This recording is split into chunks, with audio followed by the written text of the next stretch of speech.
유다 성경 마지막 권인데 이 동물편을 좀 하도록 하겠습니다. 첫 번째는 말입니다. 말. 자, 그 신명기에 보면 그 17장에 모세가 이스라엘 백성들을 모아놓고 왕에 대한 이야기를 한 적이 있습니다. 왕이 되면 이 세 가지가 있다. 말을 많이 두고 아내를 많이 두고 그물을 많이 축적한다. 그러면 안 된다. 왕은 그러면 안 된다. 라는 말을 이제 한 적이 있습니다. 그래서 이 말은 뭘 상징하냐면 이 왕을 좀 상징해요. 왕. 힘이 있고 권력이 있는 그런 왕을 상징하는 게 이 말입니다. 근데 보통 왕들은 다들 교만해요. 그죠? 네, 왜냐하면 내가 최고 높으니까 나보다 다 낫잖아요. 그러니까 뭐 교만해지고 싶어서 교만한 게 아니라 어쩔 수 없이 그 위치 자체가 자기를 교만하게 만들어요. 그래서 말은 이 교만의 상징이기도 합니다. 그리고 또 말은 전쟁의 상징이기도 하고요. 나귀는 평화를, 나귀, 소 이런 가축은 평화를 상징하지만 이 말은 전쟁을 상징하는 동물입니다. 말 타고 전쟁을 하잖아요. 그래서 말은 주로 뭐 농업이나 운송 목적이 아니잖아요. 전쟁과 사냥 목적으로 쓰기 때문에 이것은 이제 전쟁을 상징합니다. 그래서 성경에서 이 말은 군사력을 의미해요. 군사력. 열왕기상 10장 28절에 솔로몬의 말들은 애굽에서 들여왔으니 왕의 상인들이 값주고 산 것이다라고 말을 합니다. 이게 뭐 솔로몬이 그냥 말이 많았다 뭐 이런 내용일까요? 아니에요. 군사력이 강해졌다라는 걸 말해요. 우리 지금 치자면 뭐 탱크를 많이 샀다. 뭐 미국에서 탱크를 많이 샀다. 요즘 우리나라가 다 만들지만 뭐 그런 느낌입니다. 자, 그래서 말과 병거는 성경에서 말과 병거는 왕이 가지고 있는 군사력을 말해요. 근데 하나님이 출애굽할 때 무엇을 이렇게 다 초토화시켰습니까? 애굽의 말과 병거들을 다 죽였어요. 홍해에 다 빠뜨렸잖아요. 예. 그래서 전쟁에 능하신 여호와께서 이 말과 병거로 상징되는 애굽의 군사력, 어마어마한 군사력을 그들이 갖고 있었지만 하나님이 더 강하신 분이다라는 것을 보여주고 있는 것입니다.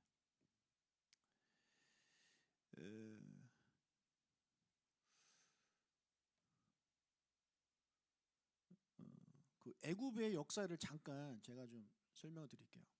애굽은 이집트죠. 고왕조, 중왕조, 신왕조가 있는데 그 고왕조와 중왕조 사이에 제1 혼란기가 있고 중왕조와 신왕조 사이에 제2 혼란기가 있어요. 근데 이제 이 제2 혼란기 때 있었던 왕조가 어떤 왕조냐면 힉소스 왕조이라요. 힉소스 왕조. 힉소스. 이게 무슨 뜻이냐면 외국에서 온 지배자라는 뜻이에요. 그러니까 그 왕이 누구란 얘기예요? 외국인이란 얘기예요. 이집트 사람이 아니라 외국인이란 얘기예요. 그러니까 외국인이 이집트를 다스렸어요. 그럼 어떤 외국인이냐? 가나안에서 온 셈족들이 다스렸던 왕조가 바로 힉소스 왕조입니다. 자, 이때 힉소스 왕조가 그러니까 다른 나라에서 오면서 이 이집트에 원래 없었던 문화들 뭐 이런 것들을 많이 가져왔는데 그 중에 하나가 말이고 그리고 전차예요. 그러면서 이제 이집트가 강해지기 이제 시작한 겁니다. 여러분 애굽에 요셉이 노예로 팔려가잖아요. 근데 노예가 이제 총리가 되잖아요. 그것도 외국에서 온 가나안에서 온 노예가 총리가 되잖아요. 이게 어떻게 가능하냐? 그 왕조가 힉소스 왕조이기 때문에 가능했다라는 거죠. 만약에 이 왕조가 이 바로가 외국인이 아니라 원래 본토 이집트 사람이었으면 외국에서 온 사람을 쓰겠냐는 거예요. 안 쓰죠, 그죠? 당연히 자기네 나라만 쓸 겁니다. 그런데 힉소스 왕조는 가나안에서 온 셈족이 세운 국가이기 때문에 왕조이기 때문에 가나안에서 온 이 젊은 청년, 근데 똑똑하고 그런 청년을 총리로 지명했을 때 별 문제가 없었다는 거죠. 나중에 출애굽기 보면 이런 내용이 나오죠. 요셉을 알지 못하는 새 왕이 일어나 애굽을 다스렸다. 이게 여기서 말하는 새 왕은 누구를 말하면 이집트 출신 왕을 말하는 거예요. 그러니까 더 이상 이 가나안에서 온 이스라엘 백성들을 잘해주지 않는 거죠. 왜냐하면 그들이 가나안에서 온 셈족들한테 지배를 당했단 말이에요, 과거에. 그러니까 얘네가 지금 이스라엘 백성이 계속 성장하면 계속 성장했잖아요, 그죠? 그러니까 또 옛날 생각이 나는 거예요. 아, 이러다가 제2의 힉소스 왕조가 탄생하는 거 아니냐. 그래서 그들 입장에서 어떻게 할 수밖에 없어요? 박해할 수밖에 없는 거예요. 그런 이유가 거기에 이제 담겨 있는 겁니다.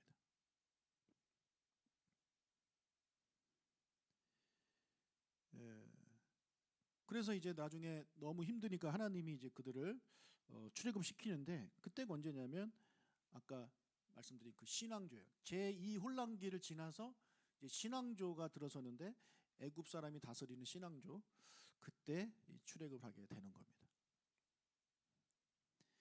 이 힉소스 왕조는 수도를 어디다 삼았냐면 소안이라는 곳에 잡았어요. 소안이 언제 나오냐면 민수기 13장 22절에 보면 헤브론을 이제 정복한 다음에 이렇게 나와요. 헤브론은 애굽 소안보다 7년 전에 세운 것이다. 그래서 이 소안이 어디랑 가깝냐면 가나안하고 가깝습니다. 나일강 삼각주에 세운 곳이에요. 그래서 이곳이 이제 지중해랑 가깝고 가나안이랑 가까워요. 왜냐하면 자기들이 가나안에서 왔기 때문에 그곳에다 이제 수도를 세운 거죠. 그리고 이 힉소스 왕조가 하솔에, 가나안 지방 하솔에 이제 총독부를 세웁니다.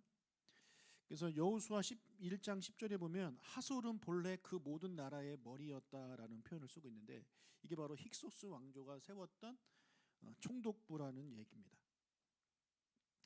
아무튼 이때부터 이제 애굽의 힉소스 왕조 때부터 말이 많이 등장하게 되는 거죠.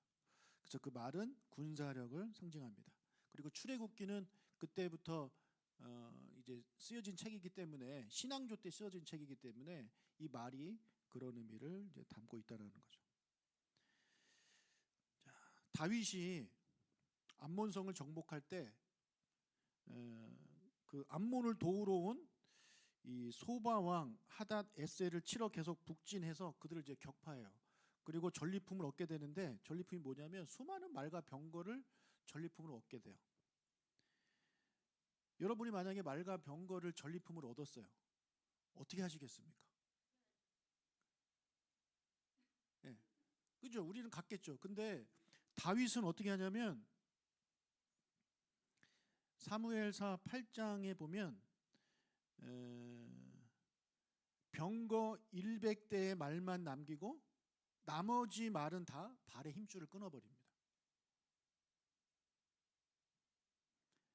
100마리 병거 100대의 말만 남기고 다 발의 힘줄을 끊어버려요. 왜 이렇게 했을까요?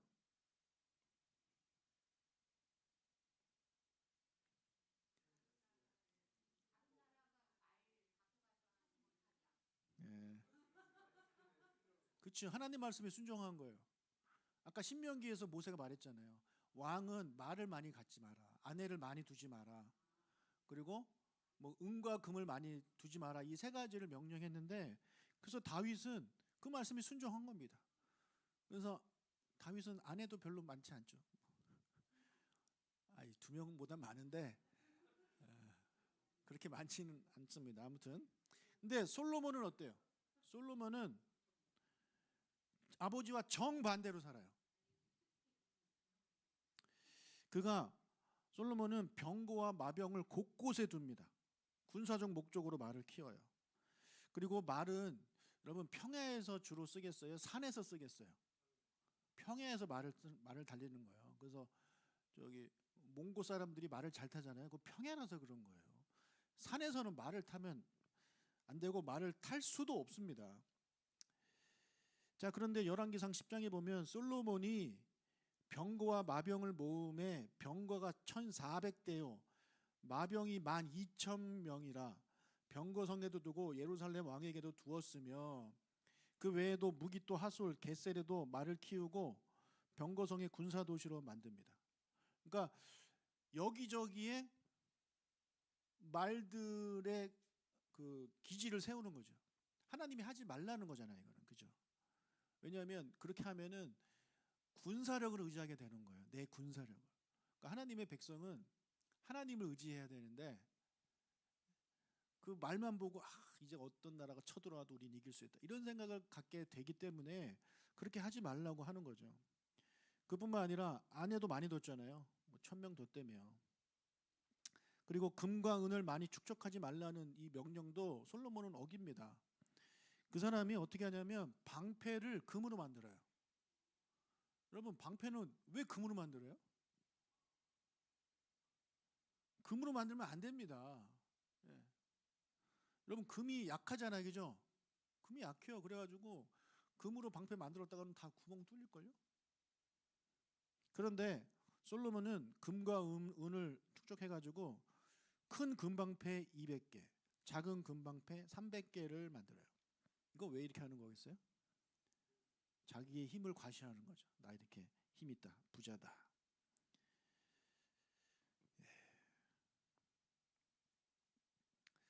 자, 다음 이제 나귀에 관련된 거 하겠습니다.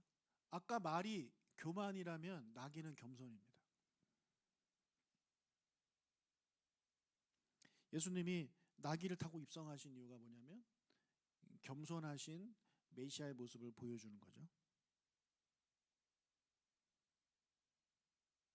스가랴 9장 9절에 보면 예수님에 대해 이렇게 말합니다. 그는 공의로우시며 구원을 베푸시며 겸손하셔서 나귀를 타신다.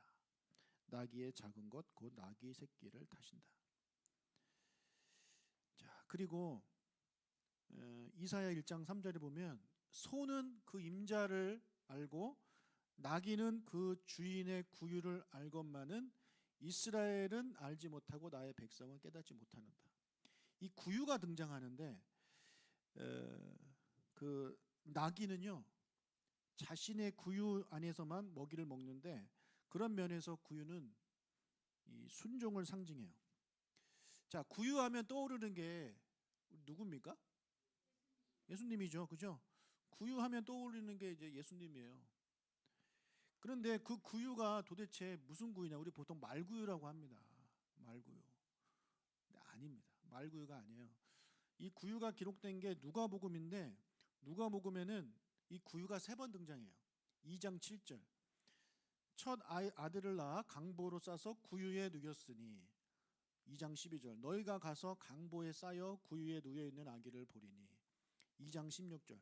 빨리 가서 마리아와 요셉과 구유에 누인 아기를 찾아서. 지금 계속해서 구유를 3번이나 강조하고 있습니다. 예, 한 번만 해도 될 것을 지금 3번 하는 거 강조하는 거잖아요. 특히 이제 고대 근동 문헌에서 이 동일한 사건을 3회 이상 반복하는 것은 더 이상 변할 수 없는 완전함과 계속성을 나타냅니다. 여러분, 베드로가 예수님 3번 부인하죠. 이게 그냥 단순히 숫자 3이 아니에요. 이 3번 했다는 얘기는 그의 계속된 부인을 말을 하는 거예요.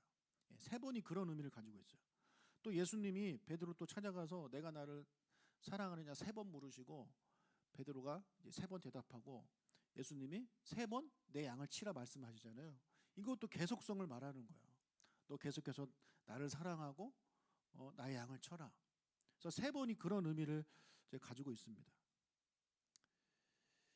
그래서 여기에 누가복음 2장에 나오는 구유는 말 구유가 아닙니다. 나귀 구유예요. 우리는 그냥 당연히 구유하면 말구유 생각하지만 제가 지난번에도 말씀드렸죠. 베들레헴에는요 말이 있을 수가 없어요. 그 가난한 동네에 그 왕이 타는 그런 비싼 말이 어떻게 거기에 있습니까?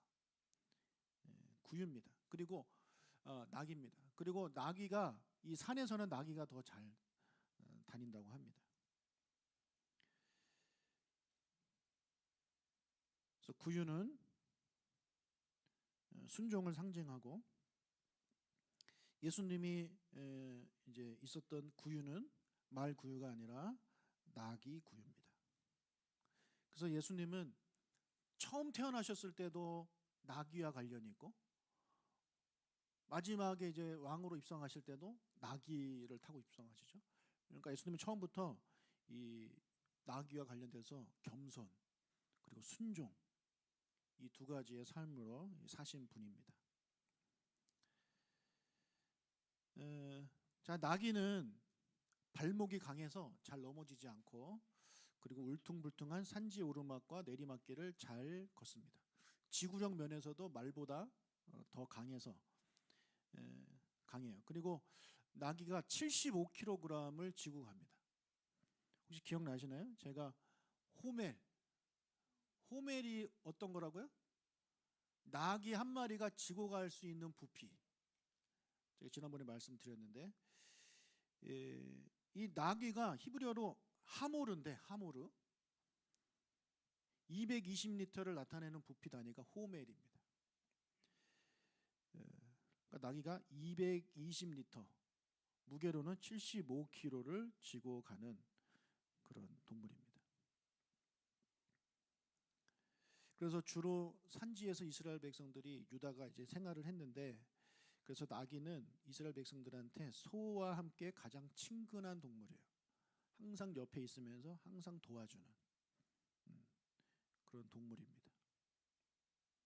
그래서 소와 나귀가 가축의 대표로 성경 곳곳에 같이 이렇게 등장을 합니다.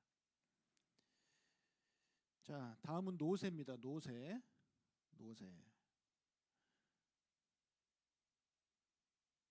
여러분, 노새는 누구 새끼게요? 네. 모새 말고 노새. 그러니까 엄마 말과 아빠 나귀에서 태어난 게 노새입니다. 네. 그래서 이 말의 장점과 나귀의 장점을 다 가진 게 바로 이 노새죠.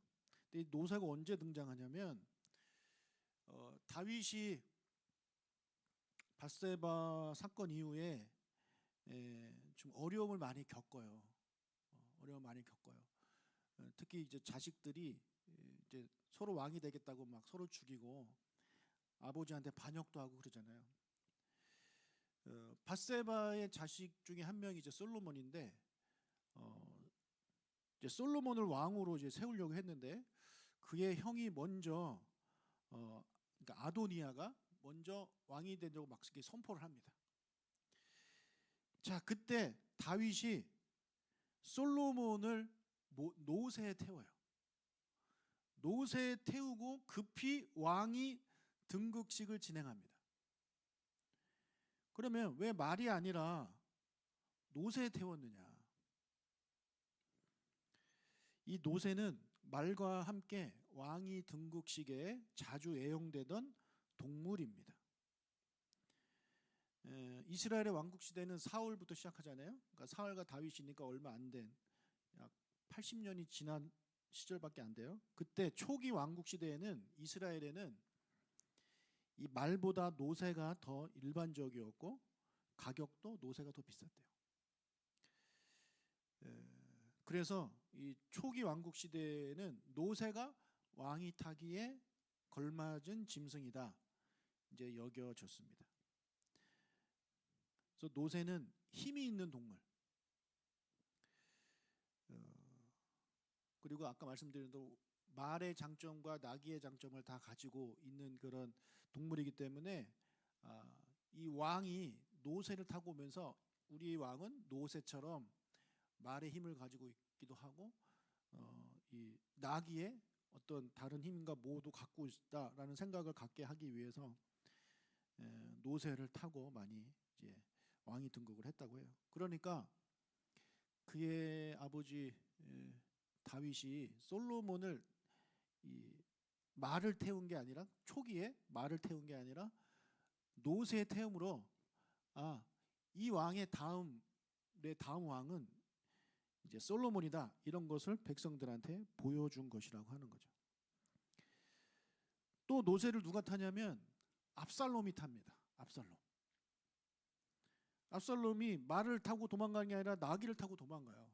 그 이유도 마찬가지예요. 솔로몬이 노새를 타고 왕이 됐잖아요. 그렇죠? 그래서 그 노새가 왕이 타는 동물이라는 것을 그도 알고 있기 때문에 그럼 나도 노새를 타야 되겠다. 근데 이제 노새를 타고 이제 도망가다가 어떻게 됩니까? 죽죠. 사무엘하 18장에 보면 압살롬이 다윗의 부하들과 마주치니라. 압살롬이 노새를 탔는데 그 노새가 큰 상수리 나무 번성한 가지 아래로 지날 때에 압살롬의 머리가 그 상수리 나무에 걸림에 그가 공중과 그 땅 사이에 달리던 그가 탔던 노새는 그 아래로 빠져나간지라. 예. 여러분 이 본문 많이 읽으셨겠지만 압살롬이 노새 타고 가다 죽었다는 걸 아마 오늘 아셨을 겁니다. 보통 우리가 생각하면 말 생각하셨을 텐데 노새예요. 솔로몬도 노새, 그리고 압살롬도 노새.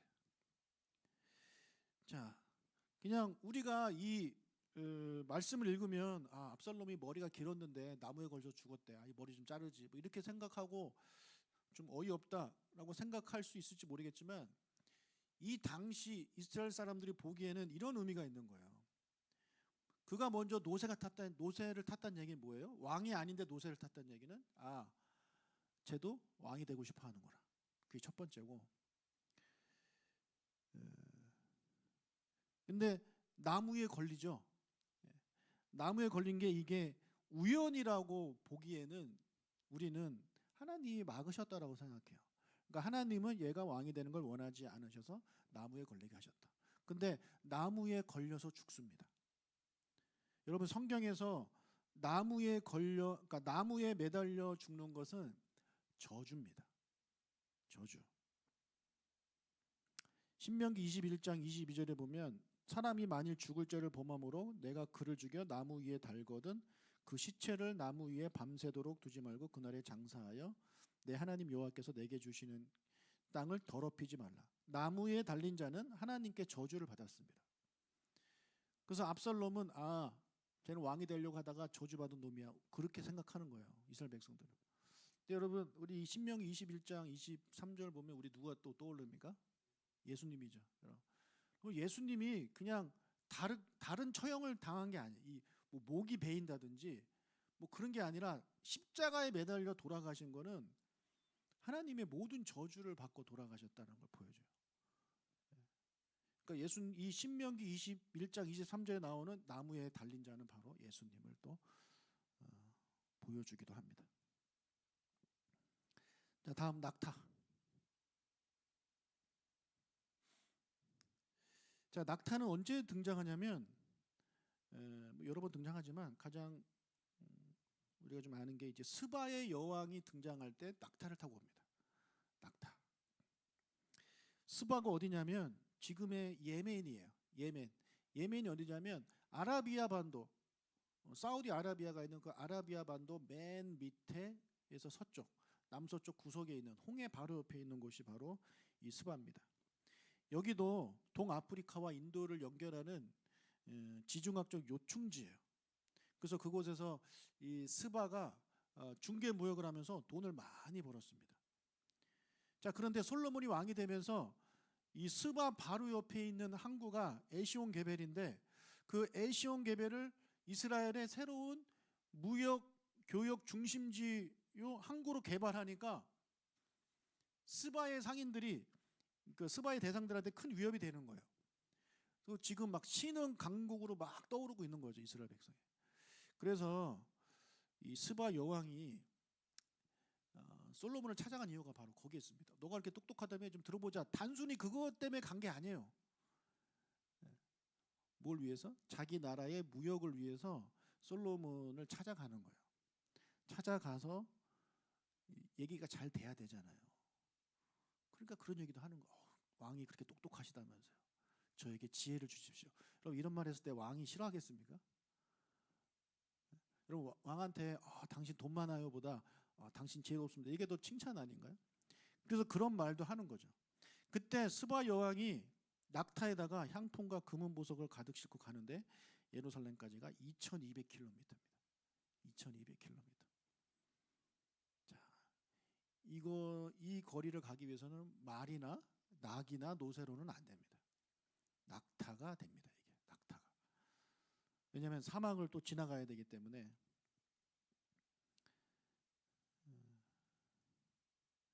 그러면 낙타가 정말 대단한 동물이에요. 한 번에 106리터의 물을 마신대요. 106리터. 그리고 이 위가 총 3개인데 첫 번째 위에다가 이거를 다 저장한대요. 그리고 사막길을 이 물 때문에 사막길을 8일에서 10일 동안 물 한 모금 먹지 않고 행군할 수 있고 500kg의 짐을 싣고 하루에 95에서 120km를 여행할 수 있습니다. 그래서 사막의 배라고 불립니다. 그리고 낙타는 음식도 가리지 않고 아무거나 다 닥치는 대로 먹습니다. 그리고 사막에 이렇게 수시려라는 모래바람이 있잖아요. 그거를 낙타는 본능적으로 직감한대요. 그래서 빠른 속도로 피난처를 찾아내는 게 이 낙타의 능력이 돼요. 그러니까 이 낙타 외에는 이 스바에서 예루살렘까지 갈 수가 없는 거죠. 그래서 낙타를 타고 가는 겁니다.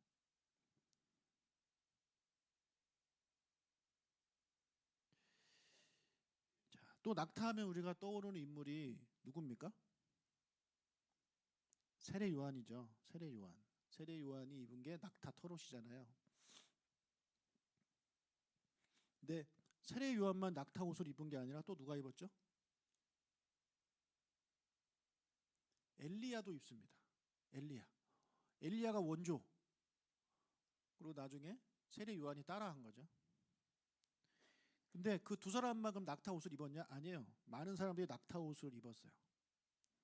근데 이 똑같은 낙타 털로 된 옷이지만 낙타의 그 부위에 따라 감격과 품질이 달라요.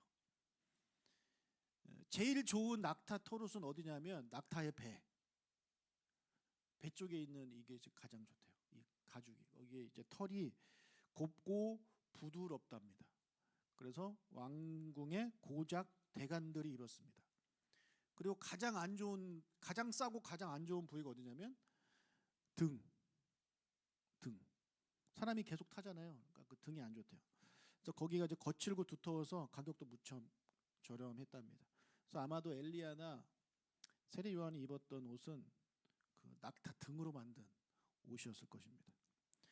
예수님이 마태복음 11장 8절에서 이렇게 말씀하셨어요. 너희가 무엇을 보려고 나갔느냐? 부드러운 옷 입은 사람이냐? 부드러운 옷을 입은 사람들은 왕궁에 있느니라. 여기서 말하는 부드러운 옷은 그러니까 이 류못의 저자에 의하면 여기서 말하는 부드러운 옷이 바로 같은 낙타 털로 된 옷을 입었지만 이 부드러운 털, 이 낙타의 배로 만든 그 옷은 저 왕궁에 있다. 그렇게 이제 해석을 합니다. 자, 그리고 또 낙타하면 우리가 떠오르는 말씀 있죠. 낙타가 바늘귀로 들어가는 것이 부자가 하나님 나라 가는 것보다 쉽다. 자, 낙타는요 레위기 그 정결법상 부정한 동물일까요? 부정하지 않은 동물일까요? 네, 부정한 동물입니다. 부정한 동물이에요. 그래서 식용과 희생 제사용으로 사용되는 것이 금지됐습니다. 예수님이 마태복음 23장 24절에 이렇게 말했어요. 맹인된 인도자여 하루살이는 걸러내고 낙타는 삼키는 도다. 여기 맹인된 인도자가 누구예요? 유대교 랍비들이죠. 바리새인들을 말해요. 서기관들. 그 사람들한테 말하는 거. 너희들은 하루살이는 걸러내고 낙타는 삼킨다. 이게 무슨 말이냐? 낙타도 정결법상 부정한 동물인데 하루살이도 그렇다라는 거예요. 그러니까 밥에 벌레 들어가서 뺀다 이런 느낌이 아니에요. 그러니까 정결법상 부정한 부정한 이 것들이 하루살이와 낙타예요. 근데 이제 크기가 너무너무 다른 거죠. 그래서 당시 이 바리새인들이 정결법을 충실하게 따랐잖아요. 충실하게 따랐다고요. 근데 이제 예수님이 보시기에는 너희들이 충실하게 따른다고 하는데, 너희들이 충실하게 따른 거는 요만한 하루살이와 같은 그런 짜잘한 정결법은 너희들이 다 지켰지 모르겠지만, 이런 낙타와 같이 큰 정말 중요한 정결법은 너희들이 하나도 안 지킨다. 그런 의미로 이제 예수님이 말씀을 하고 있는 것입니다.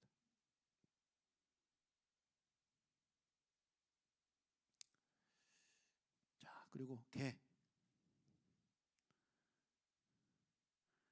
그러면 성경에서 개는 어떤 의미일까요? 어떤 이미지일까요? 좋은 거 나쁜 거. 우리나라에서 개는 어떤 이미지입니까? 상전. 우리나라에서 개는 그래도 좀 좋은 것 같아요, 그죠? 아닌가? 욕으로 개가 쓰여서 나쁜 건가? 네. 아무튼 성경에서 이 개는 좀 썩은 고기를 먹는 좀 부정한 동물입니다. 신기하죠. 각 나라마다 이 개를 가지고 욕을 만든 게 그래서 그런 것 같아요. 자, 이스라엘이 남과 북으로 나눠졌는데 북쪽 이스라엘이 금방 타락을 합니다. 바알과 아세라를 엄청 섬겨요.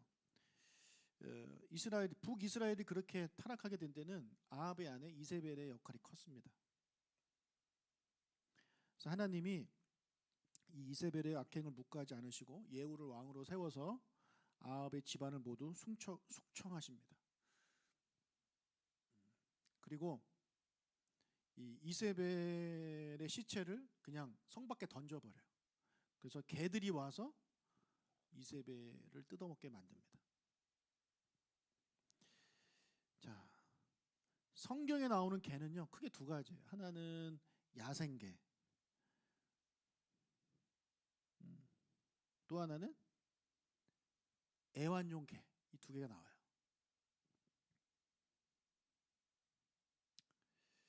자, 먼저 이제 야생개를 좀 보겠습니다. 그러니까 고대 근동에서 이 개는 길들여진 동물이 아니라 야생개 이미지가 훨씬 더 강했어요. 우리 어렸을 때만 해도 들개 많았잖아요. 그죠? 지금은 거의 없는 것 같은데. 그래서 개들은 성 밖이나 쓰레기 더미에서 몰려다니면서 닥치는 대로 먹어치우는 동물. 특히 썩은 고기와 시체를 먹어치우는 그런 동물이었습니다.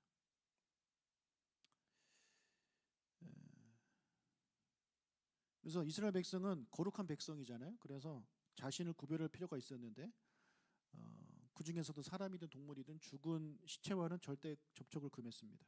그래서 하나님은 죽은 시체의 고기를 개에게 던지라고 명령을 했죠. 그래서 개는 그런 것들을 먹는 동물입니다. 자, 출애굽기 11장 7절에 보면 이스라엘 백성들이 출애굽할 때 이런 내용이 있어요. 이스라엘 자손에게는 사람에게나 짐승에게나 개 한 마리도 그 혀를 움직이지 아니하리니 여호와께서 애굽 사람과 이스라엘 사이를 구별하는 줄을 너희가 알리라 하셨나니. 그러니까 이스라엘 백성들이 출애굽할 때 이스라엘 백성들도 가고 이스라엘 백성들의 동물들 가축들도 지나가잖아요. 그거를 그렇게 지나갈 때 개 한 마리도 그 혀를 움직이지 않게 할 것이다. 그러니까 짖지 못하게 하겠다라는 거예요. 그럼 보통 개들은 어떻게 하나요? 짖어요. 예. 막 확 짖어요, 그죠? 예. 그런데 하나님이 그렇게 하지 않겠다라는 거예요. 그러니까 개들이 이렇게 보고 있는 거예요. 이게 어떤 이미지를 갖고 있습니까? 그러니까 개는 그 당시 개는 오늘날의 쥐처럼 달갑지 않고 성가신 존재예요. 막 시체 뜯어먹고 쓰레기 뜯어먹고 그러면서 이제 시도 때도 없이 막 짖고 그런 동물이었는데 이제 하나님이 이스라엘 백성들을 출애굽시키는 날 이게 엄청난 사건이잖아요. 그날 그런 제어 안 되는 그런 개들도 하나님이 제어하셔가지고 짖지 않고 그냥 이스라엘 백성들이 고요한 가운데 지나가게 하셨다는 거죠. 그러니까 애굽 사람들이 좀 이 센스가 있는 사람들은 알 거예요. 오늘 왜 개가 안 짖지? 짖는 개새끼가 하나도 없네. 정말 이 이스라엘 백성들과 함께하는 하나님은 정말 대단한 하나님이다. 개들도 짖지 못하게 하는구나. 그걸 깨달았을 거예요. 근데 아마 깨달은 사람이 뭐 몇 명이나 됐는지 모르겠네요. 하나님은 그렇게까지 또 하신 거예요. 이게 재밌지 않습니까? 자, 그리고 이 개는 야생으로 무리를 지어 돌아다닙니다. 그래서 개는 이 탐욕을 상징해요. 아무튼 안 좋은 건 뭐 개가 다 갖고 있어요. 최고의 모욕은 사람에게 있어서 최고의 모욕은 그 시체를 개가 뜯어먹는 거예요. 여러분 지금도 그렇지만 성서시대 유대인들은 시체를 매우 주의 깊게 다뤘습니다. 왜냐하면 육체와 영혼을 하나라고 생각했기 때문에. 근데 그 나라만 그런 게 아니라 모든 나라들이 다 그렇게 생각하지 않아요? 그 시신을 되게 중요하게 생각해요. 그래서 우리나라도 돌아가신 분 이렇게 정성스럽게 장례를 치러드리잖아요.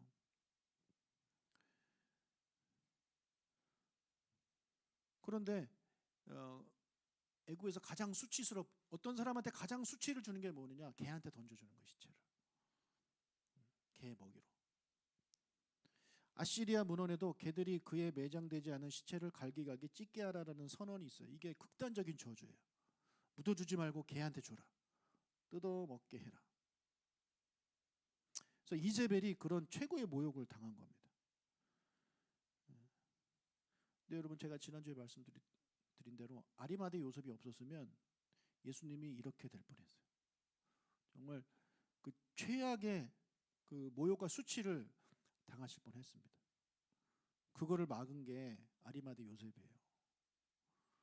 그걸 알면서도 아무것도 안 한 게 예수님의 제자들이고 가족들이고. 네.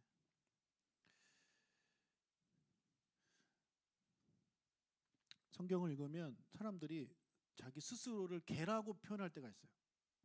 이거는 겸손을 말하는 거예요. 겸손을 말하는 거예요.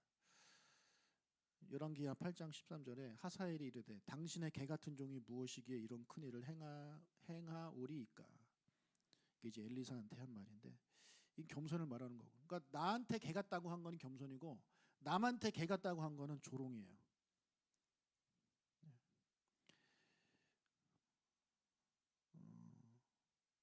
골리앗이 그러죠. 다윗한테 너가 나를 개로 여기고 막대기 들고 왔냐? 너가 나를 무시하냐? 이런 표현을 그가 이제 쓴 거죠.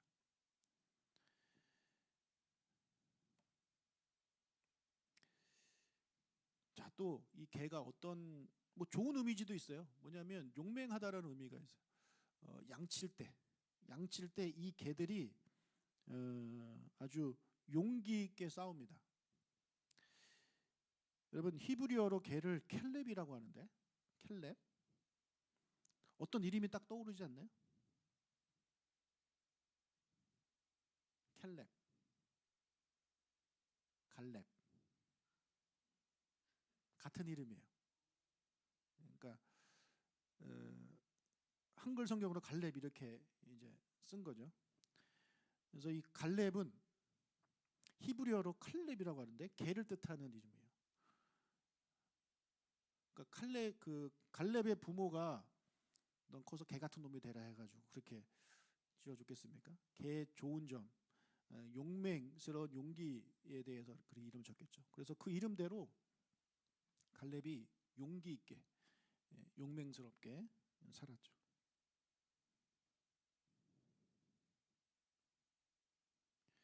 자, 또 개는 집에서 키우는 애완용 개가 있는데 마가복음 이건 좀 찾아볼까요? 마가복음 7장 27절 28절.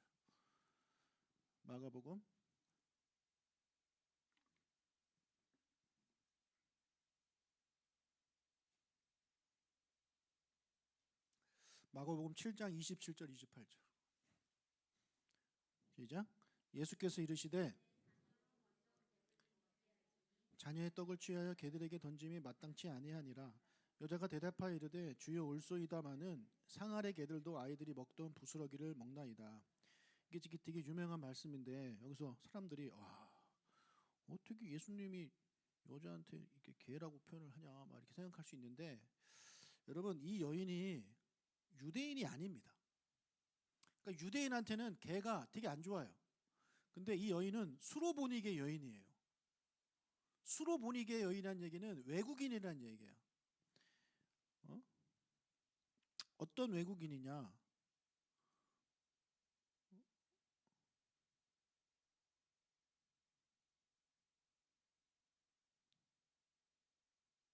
그러니까 갈릴리 북쪽에 있었던 페니키아 지역에서 있었던 그 여인이 바로 이 수로보니게 여인인데 여러분 유대인들한테 개는요 버려진 음식을 먹는 청소부와 같은 동물입니다. 그런데 이 수로보니게 여인은 유대인이 아니라 헬라 쪽 사람이에요. 그러니까 헬라 문화에서는 개가 그런 의미가 아니라 그런 의미가 아니에요. 자, 헬라에서는 그럼 이런 거예요. 그러니까 보통 빵을 먹는데 이 여러분 지금도 이 서양 애들 보면 남자애들 20살만 넘어도 수염 엄청 기릅니다. 예. 진짜 이 수염 없는 남자애들이 없을 정도로 거의 대부분이 하고 있어요. 그때 그랬는데 그들은 왜 그렇게 수염을 기르냐? 이게 남자답기도 하고 뭐 좀 종교적으로 영광스럽게 생각을 하는 거예요. 근데 문제가 뭐냐면 식사할 때 자꾸 묻는 거예요, 여기에. 예? 그래서 수염 여기 막 이렇게 막 묻어요. 더럽잖아요. 자, 이때 어떻게 하냐면 식사를 마친 후에 그 옛날 지금 말하는 게 옛날 말하는 거예요. 식사 다 하고 나서 이 빵으로 여기를 닦았대요. 예, 휴지를 닦는 게 아니라 빵으로 닦은 거예요. 빵으로 닦아서 이거를 그냥 개한테 주는 거예요. 그러니까 그 주인의 상 밑에 있던 이 빵무 뭐 묻은 빵을 먹는 애는 애완견 개인 겁니다. 애완견 개. 여러분 애완견 개는 주인한테 사랑받는 개입니다. 그러니까 지금 예수님이 여기서 말씀하고 있는 개는 들개를 말하는 게 아니라 애완용 개, 주인한테 사랑받는 개. 그래서 주인이 먹을 거를 주는 개. 다만 순서가 어떻게 되느냐? 자녀를 먼저 주고 그리고 이제 다음이 애완종 개한테 준다는 거예요. 그러니까 예수님은 이 여인이 수로보니게 여인이기 때문에 그 여인이 이해할 수 있게 이 개라는 단어를 쓰면서 그렇게 설명을 한 겁니다. 우리가 그거를 좀 이해를 해야 됩니다.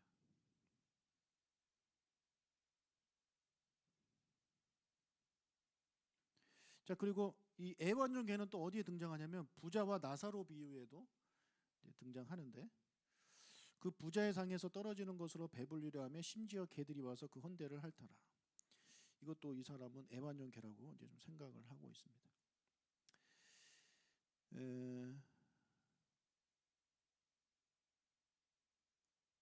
네, 여기까지만 하겠습니다. 오늘 여기까지 하고